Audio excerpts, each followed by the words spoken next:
ये है मध्य प्रदेश का इंदौर, ये है मेघालय। दोनों के बीच लगभग 3000 किलोमीटर का फासला है। सोनम रघुवंशी की इंदौर में 11 मई को शादी होती है।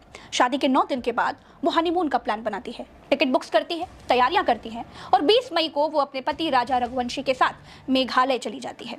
मेघालय में घूमने के लिए एक स्कूटर किराए पर बुक किया जाता है।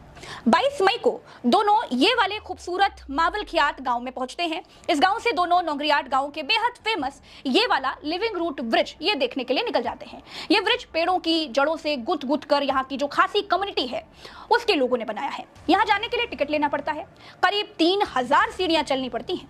दोनों पेड़ की जड़ों वाला ब्रिज देखते हैं। ब्रिज देखने के बाद वो वहीं के एक होम स्टे में रुक जाते हैं, रात बिताते हैं। रात गुजर जाती है। 23 तारीख की सुबह होती है। दोनों सुबह सुबह होम स्टे से निकल जाते हैं।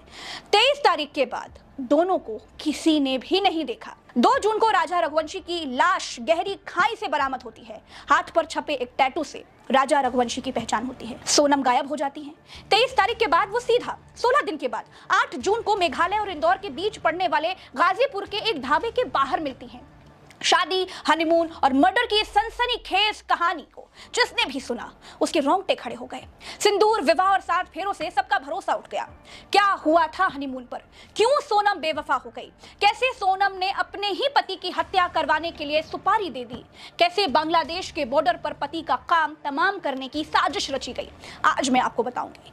नमस्कार दोस्तों, मेरा नाम प्रज्ञा मिश्रा है और आप उल्टा चश्मा यूसी देख रहे हैं। दोस्तों, सोनम का पति पेशे से ट्रांसपोर्ट कारोबारी था।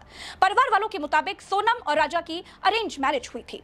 राजा हनीमून पर नहीं जाना चाहता था। सोनम ने हनीमून के लिए टिकट्स बुक किए, सारी तैयारियां करी, लिहाजा पत्नी के साथ मेघालय राजा को जाना पड़ा। राजा और सोनम दोनों अकेले मेघालय नहीं गए। उनके साथ परछाई बनकर चल रहे थे 4 सुपारी किलर। सोनम राजा को मध्य प्रदेश से बहुत दूर मेघालय लेकर के जाती हैं। मेघालय में भी खासी समुदाय के उस इलाके में लेकर के जाया जाता है जो पहले से ही क्राइम के लिए बदनाम है, खासकर कपल्स के लिए, क्योंकि ये इलाका बांग्लादेश से बॉर्डर शेयर करता है और कहा जाता है कि यहाँ से लड़कियों के गायब होने की कई घटनाएं रिपोर्ट की गई हैं। कहते हैं कि कोई गिरोह है जो यहाँ से लड़कियों को उठाकर बांग्लादेश में बेचता है। 22 तारीख को एक गाइड बुक किया जाता है।